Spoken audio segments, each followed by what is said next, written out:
듣는 사람들이 다 크게 두려워하니라. 아멘. 잠깐 기도하겠습니다. 하나님 감사합니다. 오늘도 저희가 하나님께 찬양하고 예배하고 기도하며 주님께 나아갑니다. 주여 말씀해 주시옵소서. 저희들은 주의 말씀이 없이는 단 한순간도 참 길을 찾아 갈 수 없는 존재들입니다. 주께서 말씀하시고 그 말씀이 우리 안에 약동하도록 주여 인도하시는 귀한 시간이 되도록 도와주시옵소서. 감사하고 예수님의 이름으로 기도합니다. 아멘. 자, 우리 같이 한번 앞뒤 옆 사람들하고 인사하겠습니다. 자, 예, 하늘 복 받으세요. 예, 감사합니다. 예, 하늘 복 받으세요. 감사합니다. 우리는 지난 시간에 바나바의 헌신과 그리고 교회를 향한 큰 은혜를 같이 느꼈습니다. 오늘은 누가가 오늘 본문을 소개하면서 구약 성경의 인물과 병행을 시키는 인물들이 등장을 하죠. 자, 5장 2절을 잠깐 한번 보겠습니다. 5장 2절 제가 읽겠습니다. 그 값에서 얼마를 감추매 그 아내도 알더라. 얼마만 가져다가 사도들의 발 앞에 두니. 지금 아나니아의 이야기죠. 아나니아의 이야기. 자, 거기에 5장 2절에 감추매라는 단어입니다. 감추매. 구약 성경에 그 septuagint, 그러니까 70인역이라고 하는 그 번역서에 보면 여호수아 7장 1절에 똑같은 단어가 여기 등장을 합니다. 그거는 헬라어로 히브리어를 적은 거예요. 알렉산드리아 본이라고 하는데 에노피사 피사돈, 그 단어가 오늘 감추매라고 하는 단어입니다. 아나니아가 새 언약 백성을 위협하는 아간과 같은 존재다 이거예요. 그러니까 아이성 전투에서 실패를 하죠. 너무나 대단했던 여리고성을 무너뜨리고 전진했던 이스라엘이 아이성, 아주 작은 성을 무너뜨리지 못하고 그 전투에서 집니다. 그래서 거기에서 왜 졌는가? 그랬더니 하나님께 여호수아가 기도했더니 그 하나님께 드리라고 한 것, 그것을 도적질한 자가 있다는 거예요. 여리고성을 함락시키고 그 함락시킨 모든 물건을 불태워서 하나님께 드리라고 그랬는데 거기에서 약간을 취해서 숨겨둔 자가 있었던 겁니다. 그래서 제비를 뽑아요. 그랬더니 결국은 시날산의 외투 한 벌, 아주 아름다운 외투 한 벌과 은 200세겔 또 50세겔 줄 금 한 덩어리, 이것을 탐내어서 감춰 두었던 사람이 있었습니다. 그 사람의 이름이 뭐예요? 아간입니다. 그 아간이 결국은 가족과 소유물 전부를 여호수아가 아골골짜기로 끌고 가서 돌로 쳐 죽이고 불사릅니다. 이스라엘이 출애굽을 하고 나서 가나안으로 들어가는 첫 하나님의 백성들, 그 구약 공동체를 가장 위협하는 게 무엇인가? 그게 뭐였다는 거예요. 그것이 은금을 조금 훔친 것과 외투 한 벌을 훔친 것, 아니 그 정도가 모든 가족을 몰살당하게 하는 그런 중대한 범죄였는가? 조금 읽어보면 잘 이해가 안 가기도 해요. 아니 그 정도 훔쳤다고 전 가족을 다 돌로 쳐서 불태워서 죽이는가? 무슨 얘기냐면 하나님의 공동체가 처음으로 생겼는데 그 하나님 백성의 순결함과 하나님의 정말 어미하심을 인식하게 하는 일벌백계의 사건으로 그렇게 기록되는 거죠. 그래서 아간과 아골 골짜기가 그렇게 탄생하게 되는 거예요. 오늘 사도행전의 본문도 그런 맥락에 닿아 있습니다. 헌금과 도둑질에 관한 이야기가 아니에요. 그들의 가장 잘못은 그들의 이 의식 속에 하나님이 없다는 거예요. 아간의 문제도 뭐냐면 하나님이 없다는 거예요. 내가 그렇게 깊이 장막 속에 숨겨 놓으면 하나님이라도 모르실 거야. 그게 그 범죄의 핵심이에요. 그들의 마음속에는 오직 사람밖에 없는 거예요. 자신들의 재산을 팔아서 일부만을 사도들의 발 앞에 둔 것은 재산도 적절하게 아끼고 그 헌금을 통해서 자신들이 그 자신들의 신앙이 대단한 사람이라고 하는 이미지를 형성하는 거예요. 이것은 코람데오, 무슨 말이에요? 하나님 앞에서 신전의식, 하나님 앞에서 사는 우리 그리스도인들이 다른 게 뭐예요? 세상 사람과 다른 것은 하나예요. 신전의식을 갖는 거예요. 우리가 예수를 믿게 된 다음부터 하나님이 나와 동행하시고 내가 하는 모든 행동이 하나님 앞에서 하고 있다는 의식을 갖게 된 거예요. 예, 그거예요. 근데 그런 의식이 없어요. 공동체가 처음 출발하고 있는데 그 공동체 안에 그런 의식을 갖지 않은 사람이 있다는 거예요.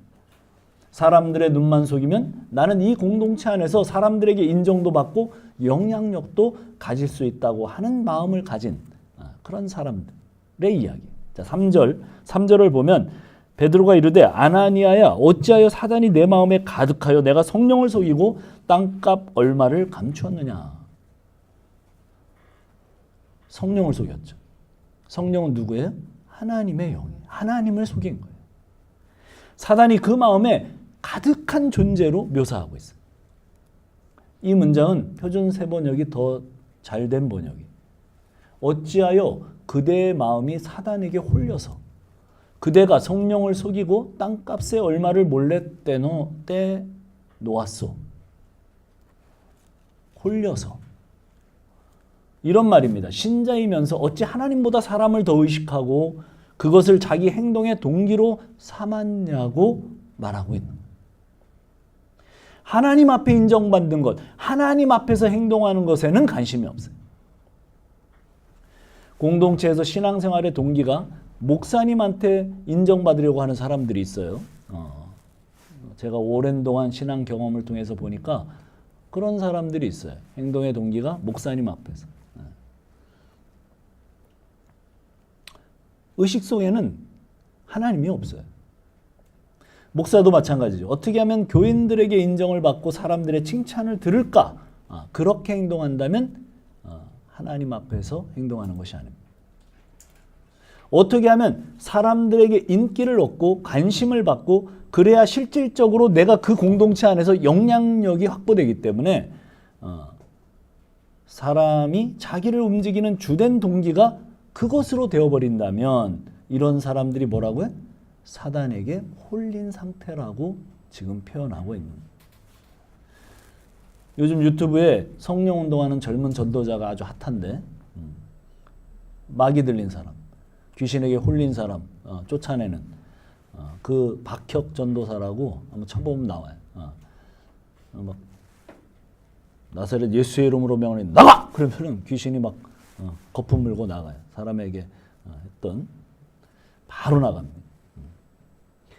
뭐 사실 우리는 저는 뭐 그런 성령 운동에 부정적이긴 합니다. 사단과 귀신의 존재가 그것보다는 훨씬 더 무섭고 영향력이 강해요. 제가 언제도 설교 때 얘기했던 것처럼 진짜 귀신 들리면 만몬에게 홀리는 거예요. 세상 사람들 다 만몬에게 홀려 있습니다. 오늘은 또 무슨 얘기예요? 뭐에 홀렸어요? 이 사람들은 만몬에게도 홀렸지만 사람에게 중독돼. 사실은 사람에게 중독되는 그 귀신의 그 홀림이 훨씬 더 무서워. 정말 고치기가 어려워요. 신앙생활 10년, 20년 해도 사람에게 중독이 돼서 사람의 박수와 환호, 인기 이런 거에 인정받는 것 이런 것에 홀려버리면 자기가 마귀 들렸다는 자각 증상이 없어요. 그런 사람들은. 왜? 자기가 행하고 있는 이 신앙생활이 굉장히 괜찮은 것으로 생각을 해요. 신앙생활이 나름 깔끔해요. 사람들 보기에도. 그러니까 사람들이 인정을 해줘요. 많은 헌신과 많은 어떤 그런 모습이 보여져요. 그래서 예배당에 가면 사람들이 나를 존경하고 인정해줘. 그런데 지금 아나니아처럼 그렇게 헌신을 했음에도 불구하고 그런 것들이 사단에게 홀린 상태라고 성경이 지금 말하고 있는 거예요. 오늘 아나니아와 삽비라 사건의 핵심 이야기. 사람을 속이면서 사람에게 인기와 영광을 누리려고 했던 이 사람을 성경이 평가하기를 귀신에게 홀린 자라고 선언하여 우리는 두려워해야 합니다. 이런 본문을 볼 때 두려워해야 돼요.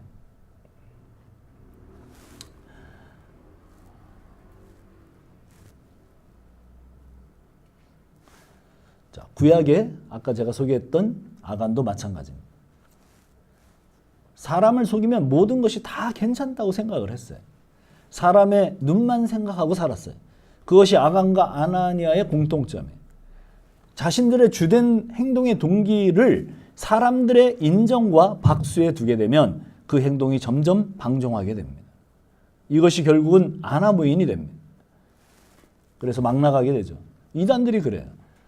이단들이 처음에는 다 역사가 있어요. 역사가 없는데 사람들이 따를 리가 없죠. 굉장한 일들이 일어나요. 그 공동체 안에. 그래서 사람들의 박수갈채가 있어요. 그 다음은 자기가 그 교주가 하나님의 자리로 올라가요. 그 다음에 더 나가면 어떻게 돼요? 자기가 하나님이라고 그래요. 누구처럼? 예. 신천지의 누구? 이만희처럼. 예. 그렇게 되는 거예요. 그런 수순을 겪어요. 성경에 아주 좋은 예가 있어요. 열왕기상 한번 찾아봅시다. 열왕기상 12장 25절로 33절.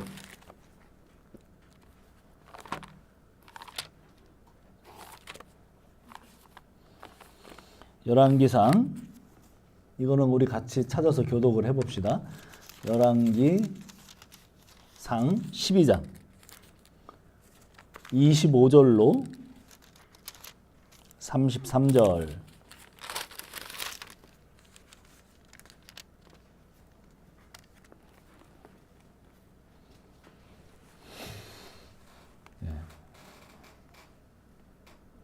여로보암이 에브라임 산지에 세겜을 건축하고 거기서 살며 또 거기서 나아가서 분우엘을 건축하고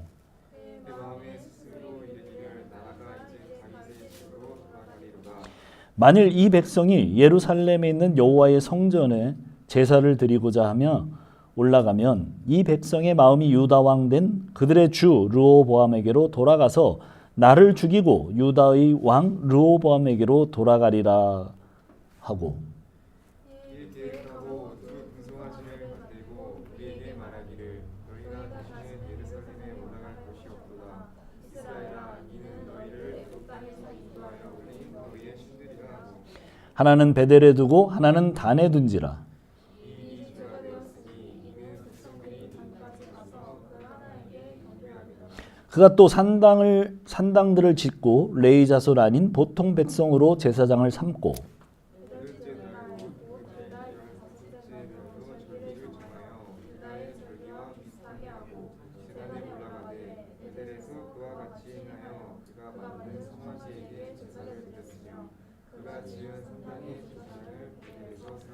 다 같이 그가 자기 마음대로 정한 달 곧 8째 달 15째 날로 이스라엘 자손들을 위하여 절기로 정하고 베델에 쌓은 제단에 올라가서 분향하였더라.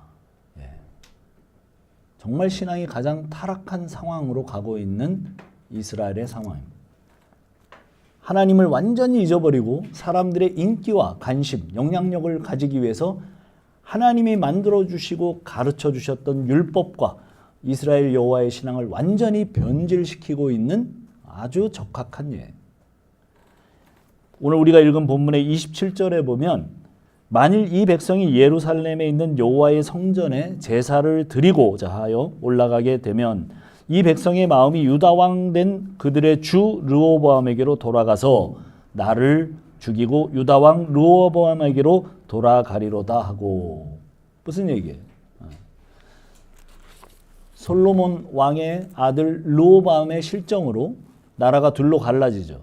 그래서 10지파는 지금 왕인 이스라엘, 북이스라엘의 첫 왕인 여로보암에게로 따라갔어요. 그리고 나머지 두 개 지파 유다와 베냐민만 남쪽 남유다가 되어서 솔로몬의 아들 르호보암에게 갔어요. 자, 구약 성경에는 예배의 장소가 확실하게 지정이 되어 있습니다. 율법에. 어디예요? 예루살렘 성전. 그런데 북쪽 이스라엘 10지파를 갈라서 나라를 북이스라엘로 만든 여로보암은 남유다 쪽으로 예루살렘 쪽으로 사람들이 자기 백성들이 내려가는 거예요. 절기만 되면. 그래서 거기에 가서 예배를 드리고 제사를 드려요. 자, 그러자 이렇게 됐다가는 계속 이제 백성들의 마음이 유다 왕 르호보암에게로 돌아가겠구나. 그렇게 쏠리겠구나. 이것을 두려워했어요. 자, 이렇게 되면 안 될 것 같으니까 오로지 여로보암이 지금 무엇만 신경을 쓰게 된 거예요? 백성들의 마음을 얻는 일에만 집착을 했어요. 그것이 북이스라엘을 통치하는 데 가장 큰 영향력을 미친다고 생각을 한 거예요. 하나님은 안중에 없은 거죠. 백성들이 전부 이제 탈북을 한다고 생각을 한 거예요. 그래서 하나님이 가르쳐 주시고자 하라고 말씀하신 예배의 형태가 분명히 있음에도 불구하고 백성들의 마음을 남유다로 예루살렘으로 르호보암에게로 가지 못하도록 그 예배의 장소와 예배의 내용을 자기 마음대로 바꿔버렸어요. 32절은 이렇게 얘기하죠. 32절 여덟째 달 곧 그 달 15째 날로 절기를 정하여 유다의 절기와 비슷하게 하고 제단에 올라가되 베델에서 그와 같이 행하여 그가 만든 송아지에게로 제사를 드렸으며 그가 지은 산당의 제사장을 베델에서 세웠더라. 제사장은 하나님께서 특별히 구별하여 세운 족속이어야만 해요. 무슨 족이어야 돼? 몰라요? 아니, 이 간단한 걸 모른다고? 레위 족속에게만 제사장이 나와. 율법에는 그렇게 돼 있잖아요. 그런데 어떻게 됐어요? 지금 보니까 올바른 사고를 하는 레위 지파의 제사장들은 성경 말씀을 따라서 올바른 제사와 예배를 위해 남유다로 다 가버렸어요. 그러자 여로보암은 레위 지파가 아닌 다른 지파 사람들로 제사장을 삼아버렸어요. 자, 하나님이 정해주신 절기도 성경대로 가야 돼요. 그런데 백성들이 편안하게 절기를 지킬 수 있도록 날짜도 조정해버려요. 베델과 단에 예배당을 만들었어요. 그러면서 이렇게 얘기하는 거예요. 뭐하러 유다 땅까지 가? 예루살렘까지 돈 들이고 정성 들여서 뭐 그렇게 먼 곳까지 가나?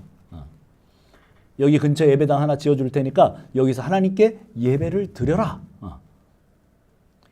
백성들의 편의를 다 봐준 거예요. 요즘 팬데믹 이후에 현장 예배가 많이 느슨해졌죠. 우리 한국교회 전체가. 그런 원리예요.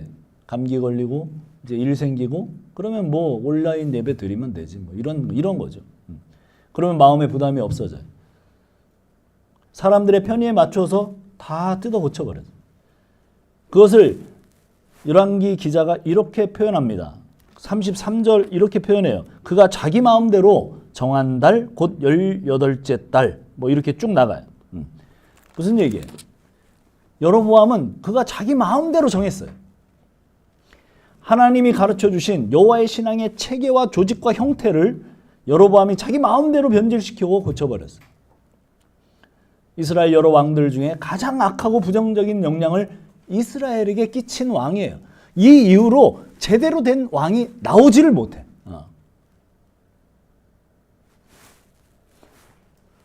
여로보암은 오로지 사람들의 관심에 온 마음을 쏟은 사람이에요. 그에게는 하나님은 안중했어요. 하나님 말씀에는 관심이 없었어요.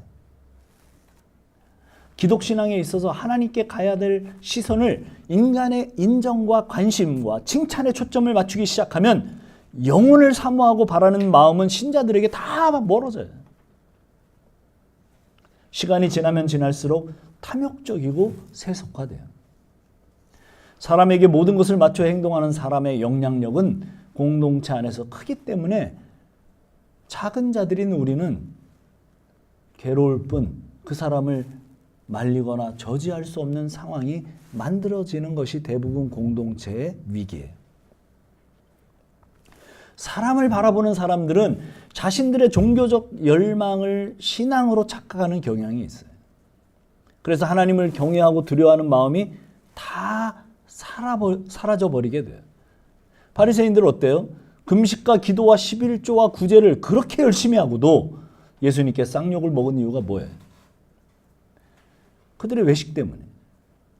그들은 하나님을 생각하기보다 사람들의 인정과 시선을 의식하죠. 성경에 정확하게 나오죠. 그 사람들은 기도할 때 어떻게 합니까? 어디에서 한다고 그래? 시장에, 광장에, 거리, 한복판에서 손을 들고 그렇게 기도한대요. 왜 그렇게 됐어요? 그들이 처음부터 그렇게 한 건 아니에요. 그들은 성전에서 기도 시간, 정해진 시간에 따라서 올라가서 기도를 했어요. 그런데 사람들의 시선을 끌기가 어디가 좋아요? 예, 그 시장, 광장. 그래서 조금 늦게 출발을 해. 그래서 시간이 딱 제 9시 기도 시간이 됐어요. 그러면 어떻게 해요? 거기서 손을 들고 탁 이렇게 기도하는 거예요. 그러면 어떻게 돼요? 사람들이 지나가다 와, 저 바리새인 좀 봐. 어떻게 저렇게 시간에 맞추어서 저렇게 열정을 가지고 하나님께 기도할 수 있을까? 존경의 소리가 여기저기서 나와요. 나도 저렇게 기도해야지.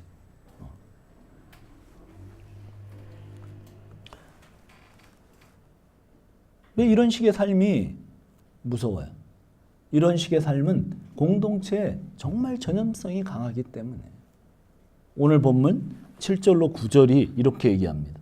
3시간쯤 지나 그의 아내가 그 일어난 일을 알지 못하고 들어오니 베드로가 이르되 그 땅 판 값이 이것뿐이냐? 내게 말하라 하니 이르되 예 이것뿐이라 하더라. 베드로가 이르되 너희가 어찌 함께 꾀하여 주의 영을 시험하려 하느냐? 보라 내 남편을 장사하고 오는 사람들의 발이 문 앞에 이르렀으니 또 너를 메어 내 가리라 하니. 함께 꾀하여. 3시간 전에 저지른 죄를 아나니아의 아내 삽비라가 똑같이 반복을 합니다. 이런 죄는 전염성이 강해요. 누구 한 사람이 이렇게 하면 그 옆에 있는 사람도 그렇게 합니다. 예, 남편이 잘못했으면 아내가 말려야 되는데 함께 깼어요. 영향을 바로 받아요. 교회 제가 오랜 동안 지켜보니까 남편보다 나은 아내 없고 아내보다 나은 남편 없어요. 둘 다 괜찮던지 아니면 둘 다 그 모양 그 꼴이든지 옳은 경험을 통해서 보니까 그래요. 예. 주로 하향 조정이 돼요.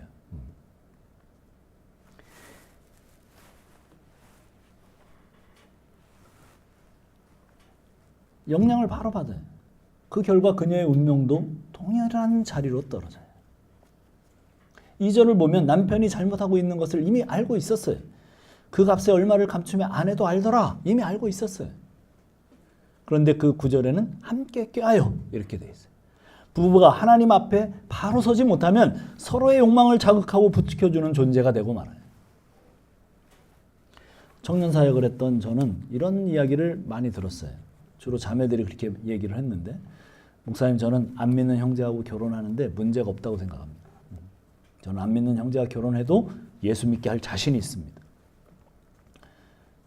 모르는 거죠. 뭘 모르는 거예요? 남자가 얼마나 꼴통이고 말을 안 듣는 존재라는 걸 모르는 거예요. 시간이 지나면 자기도 안 나가. 그런 사람이 훨씬 더 많아요. 정말 그렇게 되는 경우가 10명 중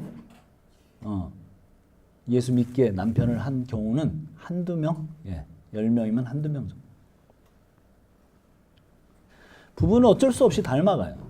초대교회의 아나니와 삽비라만큼 이렇게 무섭게 정말 단호하게 단죄를 받은 사람이 없죠. 누가 이런 단죄를 받아요? 그 즉시 즉사하는 이런 단죄를 누가 받아요? 이 사람들이 헌금을 안 한 게 아니에요.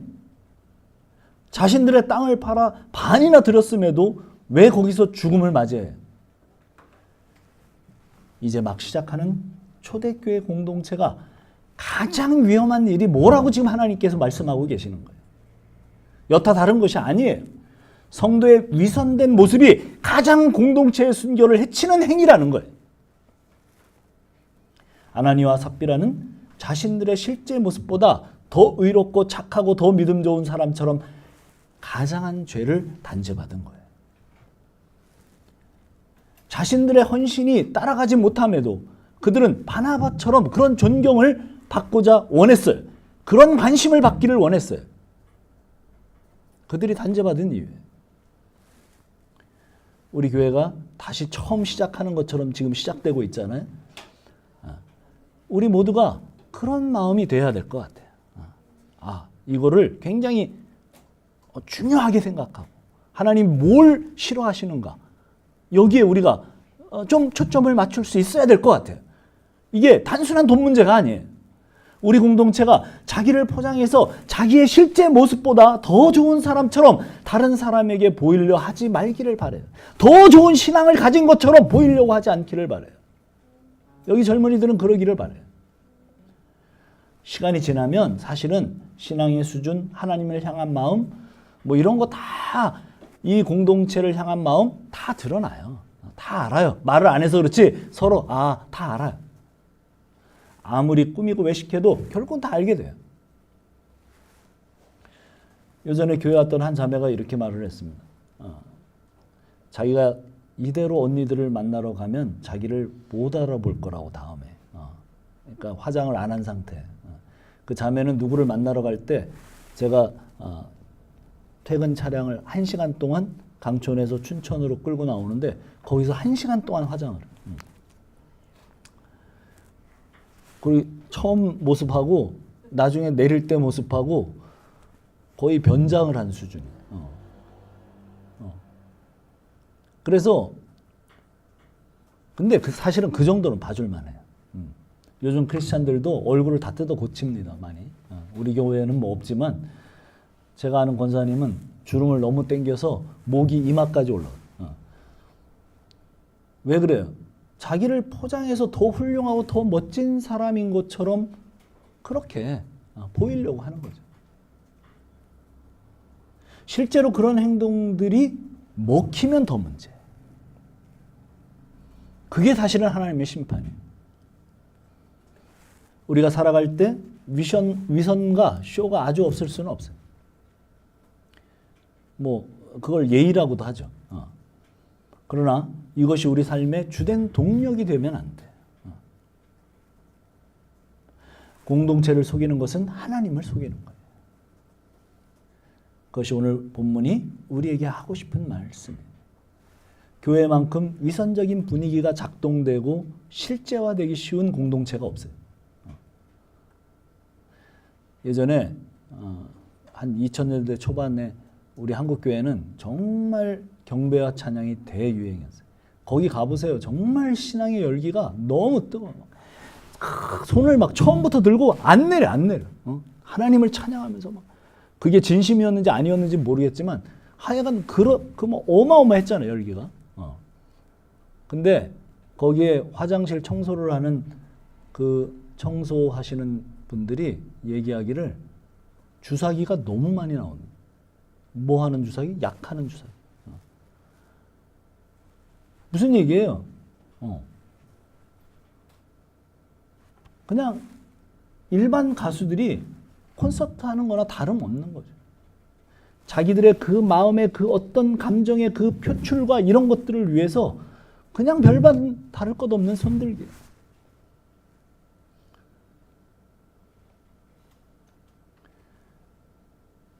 다른 사람의 그런 것들을 의식해서 하는 그 찬양이 무슨 하나님께서 받으실 만한 것이겠어요.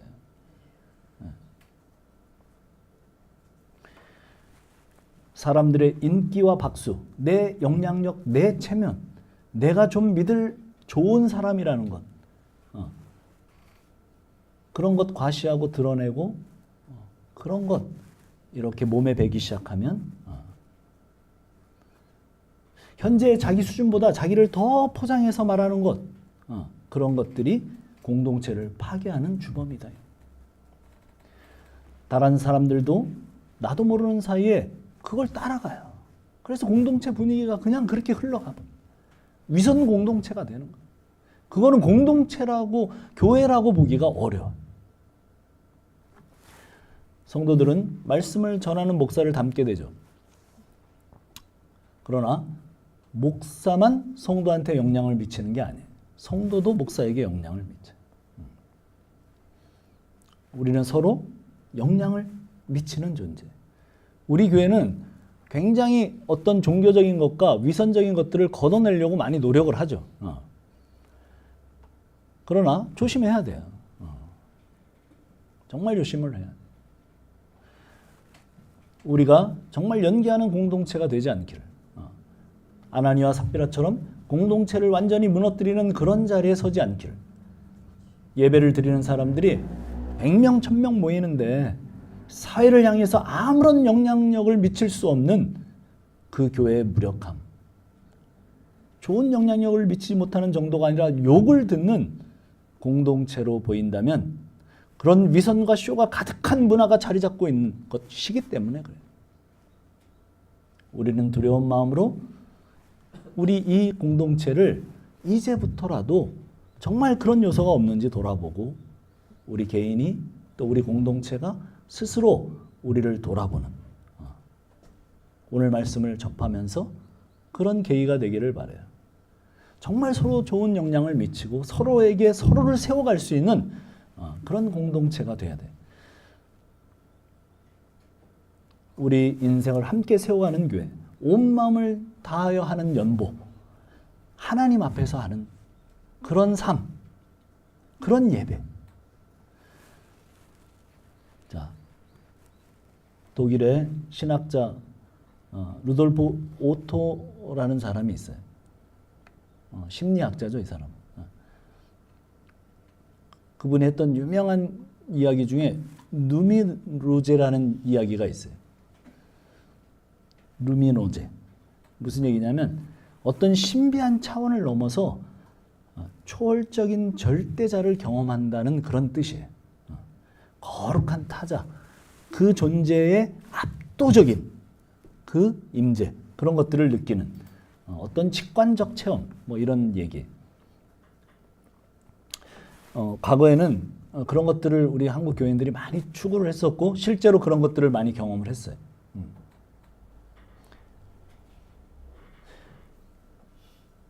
그래서 정말 하나님의 살아계심을, 또 인간의 무상함을, 죄의 깊이를, 또 용서받는 그 어떤 그 감격을 실제적으로 느끼고 그런 일들이 자주 일어나곤 했어요. 그래서 기도하다가 산산이 부서지는 그런 경험들. 그런데 요즘은 그렇잖아요. 정말 하나님의 그 크심과 어미하심에 대한 그런 생각이 너무 메말라져 있어요. 그래서 우리가 예배를 드릴 때나 또 우리의 삶의 그 어떤 순간순간에도 뭐 그렇게 좀 그렇지 않은 것 같아요. 대표적인 게 뭐예요? CCM 같은 게 그런 거잖아요. CCM 같은 게. 그 찬양의 가사들이 어떤 거예요? 네. 뭐 그 가사 가운데 이런 거죠. 대표적으로 주님이 하나님이 어떤 분이에요? 주님과 같이 내 마음 만지는 분은 없네. 하여간 좀 우리 CCM 요즘 CCM들 그런 쪽의 가사들을 부르고 있으면 마음이 정말 말랑말랑해지죠.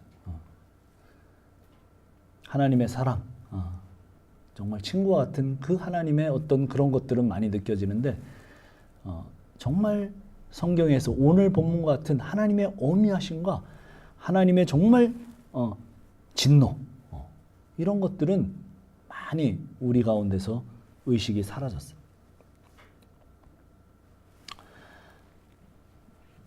그냥 내가 어떤 걸 해도 하나님은 다 용서하시고 봐주시는 하나님. 이런 식으로 흘러가요. 그러나 하나님은 초대교회나 지금이나 대단히 어미하신 분이고 정말 우리가 그분 앞에 어떻게 서야 될지 모를 정도로 그러고 크시고 어미하신 분이에요. 오늘 말씀 속에서 우리가 그런 의식들이 하나님 앞에서의 의식들이 회복되어지고, 그래서 사람들의 인정에 목말라 그것을 얻기 위해서 복된 인생을 허비하는 자들이 되지 않기를 간절히 축원합니다. 기도하겠습니다.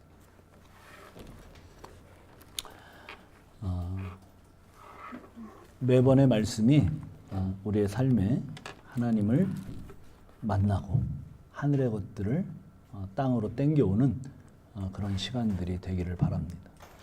오늘도 말씀을 들으면서 성령께서 우리 마음에 말씀하신 것이 있다면 그것을 붙들고 하나님 앞에 나아가기를 바랍니다.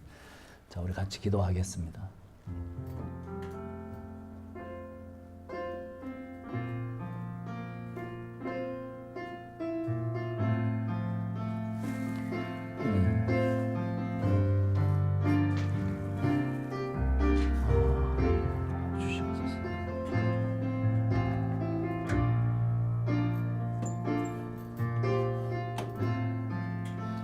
우리 찬송 한 곡, 찬양 한 곡 드리고 같이 기도하도록 하겠습니다.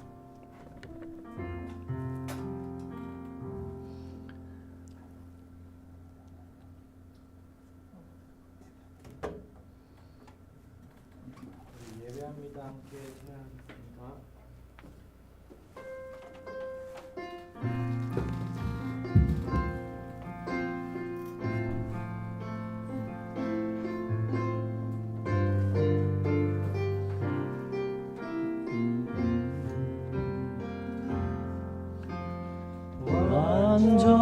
완전하신 나의 주, 의의 길로 날 인도하소서. 행하신 모든 일 주님의 영광 다 경배합니다.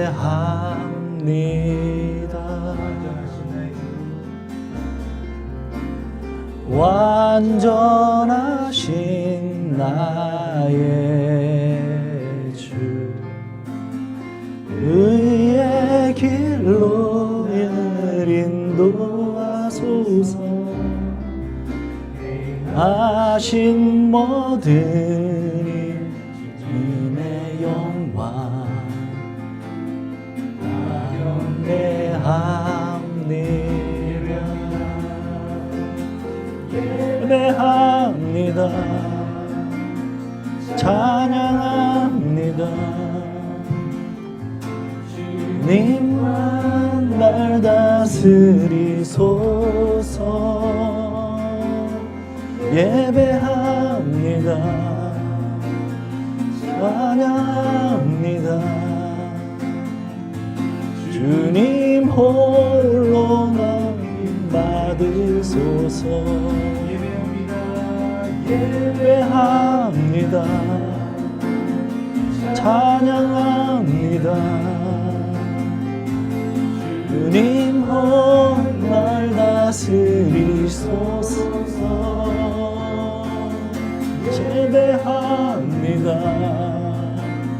찬양합니다. 주님 홀로 높임 받으소서.